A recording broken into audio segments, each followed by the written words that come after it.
అనిత గారిని మాట్లాడవలసిందిగా విజ్ఞప్తి చేస్తున్నాం. ప్రజా విరోధి.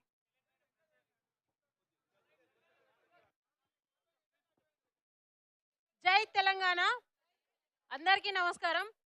ఈరోజు జీవో నంబర్ 3ని రద్దు చేయడానికి మనం భారత జాగృతి ఆధ్వర్యం కవితక ఆధ్వర్యంలో ఇందిరా పార్క్లో ధర్నా చేపట్టినాం. ఈరోజు నేను మన తెలంగాణ రాష్ట్ర జిఎం అంటే గుంపు మేస్త్రిని నేను ఒకటే అడగదలుచుకుంటున్నా. ఈరోజు శివరాత్రి, మహాశివరాత్రి, మహిళా దినోత్సవము. ఈరోజు మేము అందరం గుళ్ళల్లో పోయి అభిషేకాలు, శివునికి అభిషేకాలు చేసుకుంటూ మేము సంతోషంగా ఉండాల్సిన దినం ఈరోజు ఇదే తెలంగాణ జిఎం అంటే గుంపు మేస్త్రి, మన తెలంగాణ తొలి ముఖ్యమంత్రి, మన కేసీఆర్ గారిని మాజీ మంత్రి అనడానికి కూడా నాకు మనసు ఒప్పుతలేదక్క. మన గుంపు మేస్త్రి నన్ను ఒకటే అడగదలుచుకుంటున్నా. ఫ్రీ బస్ అని చెప్పి ఆడోళ్ళని రోడ్డు మీదకి తెచ్చిండు. ఇప్పుడు జీవో 3ని తీసుకొచ్చి ఇప్పుడు మహిళా ఉద్యోగస్తులను రోడ్డు మీదకి తీసుకొచ్చిండు.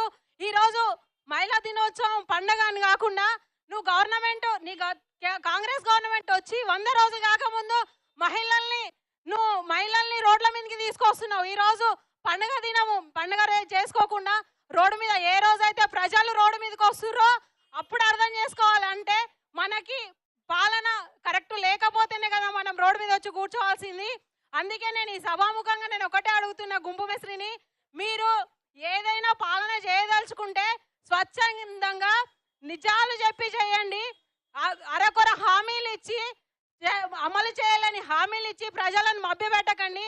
ఇదే హైదరాబాద్ లో చదువుకున్న వాళ్ళు ఉంటారని చెప్పి ఇక్కడ ఎవరిని ఏం గదిలిచ్చినా వీళ్ళు నమ్మరని చెప్పి నువ్వు ఊర్లలో పోయి ఆగమాగం చేసి నీ తొండి ప్రభుత్వం తెచ్చుకొని నువ్వు 100 రోజులు కాలేదు.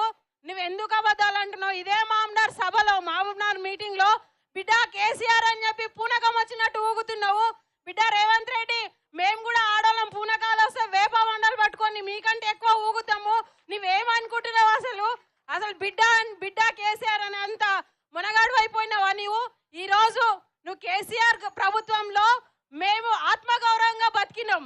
ఈరోజు నీ ప్రభుత్వంలో మేము మహిళల్ని ఆగమాగం చేసి తప్పుదోవ పట్టించి రోడ్ల మీద ఆ బస్సుల కోసం లైన్లో నిలబెడుతున్నావు. బస్సులలో కొట్లాడుకునేటట్టు చేస్తున్నావు. నీకు ఇదేమన్నా పద్ధతేనా? నువ్వు అనవసరంగా ప్రజాధనాన్ని వృధా చేస్తలేవా? ఈరోజు కేసీఆర్ గారు వృధా చేసిండు, అప్పులు తెచ్చిండు అంటే ఎందుకోసం తెచ్చిండు? ఏం చేసిండు? ప్రజలకు పనికొచ్చే పనులు చేసిండు. శాశ్వతంగా రాష్ట్రంలో శాశ్వతంగా నిలిచిపోయే పనులు చేసిండు. రేపు తరతరాలకు చెప్పుకునే పనులు చేసిండు. నీవు అనవసరంగా ఫ్రీ బస్ పెట్టి ఎంత ప్రజాధనాన్ని వృధా చేస్తున్నావు? నీకు అర్థమైతలేదా? మహిళలంతా తిక్కోళ్ళు అనుకుంటున్నావా? ప్రతి ఒక్క మహిళ అడుగుతుంది, మీ ప్రజాధనాన్ని ఎందుకు వేస్ట్ చేస్తున్నావు? ఈ ఫ్రీ బస్ ఎందుకు పెట్టినావు అని చెప్పి.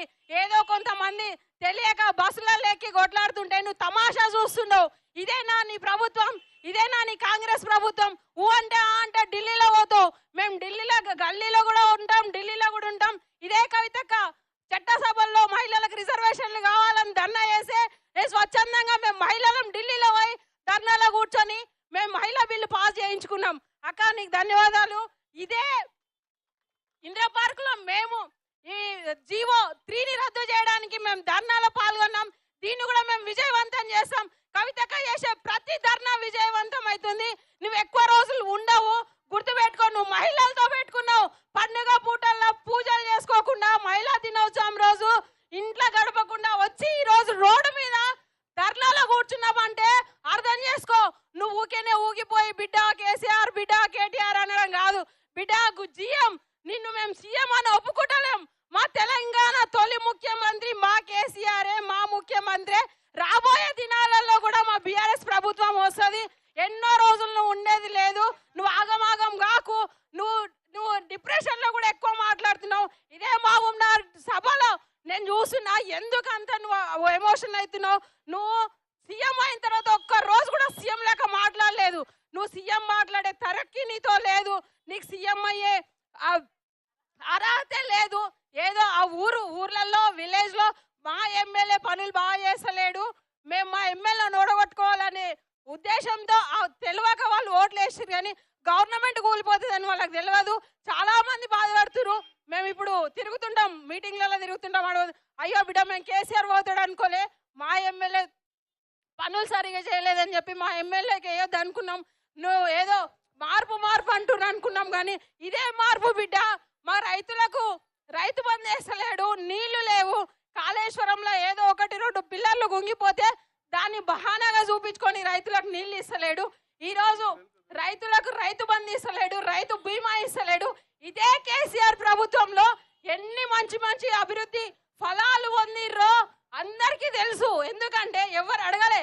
ఆత్మగౌరవ భవనాలకి మేము ఆరకట్గా సంఘం అక్క మాకు 1 ఎకరం భూమి ఇచ్చిండు. అంటే ₹1,00,00,000 విలువ గల భూమి ఇచ్చి ₹1,00,00,000 ఇచ్చిండు.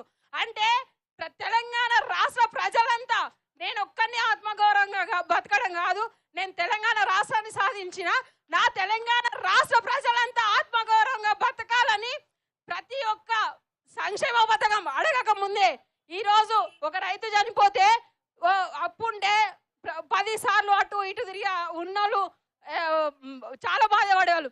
అదే రైతు బీమా ఎవరు అడగలే. మన గౌరవ కేసీఆర్ గారు రైతు బీమా 5 లక్షలు దినాల లోపల వాళ్ళకి ఇచ్చేస్తున్నాడు.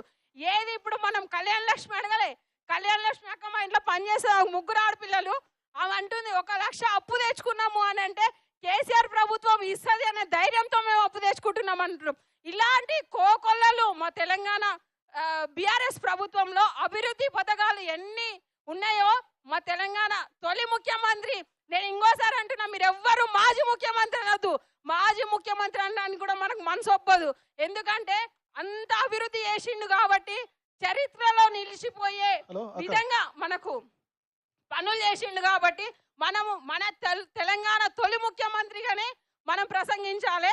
ఎట్టి పరిస్థితిలో మనం ఈ గుంపు మేస్త్రిని సీఎంగా అంగీకరించేదే లేదు.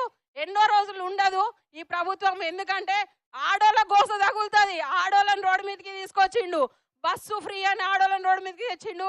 ఈరోజు జీవో నంబర్ 3 తీసుకొచ్చి ఆడోళ్ళని ఈరోజు పండుగ పూటల్లో, ఈరోజు 2 పండుగలు పండుగ పూటల్లో రోడ్డు మీద కూర్చోబెట్టిండు. ఆడోళ్ళు ఉసురు తగిలిపోతుంది. గవర్నమెంట్ ఎక్కువ రోజులు ఏముండదు. మళ్ళీ మా బీఆర్ఎస్ ప్రభుత్వం వస్తుంది, మళ్ళీ మా కేసీఆర్ బాబు వస్తాడు, ఇంతకంటే మంచి అభివృద్ధి పనులు చేసి చూపిస్తాడు. ప్రతి ఒక్కరు అదే అనుకుంటున్నారు, మళ్ళీ బీఆర్ఎస్ ప్రభుత్వం రావాలని చెప్పి. ప్రతి ఒక్కరు దేవుణ్ణి కోరుకోండి. కొన్ని రోజులు ఓపిక పట్టండి, ఇంకా కొన్ని రోజులు ఓపిక పట్టండి. మన బీఆర్ఎస్ ప్రభుత్వం వస్తుంది, మన కేసీఆర్ బాబు వస్తాడు. ఇంతకంటే మంచి మంచి అభివృద్ధి పనులు చేస్తాడు. జై తెలంగాణ, జై కేసీఆర్, జై కవితక్క, జై జాగృతి. జగిత్యాల జిల్లా పరిషత్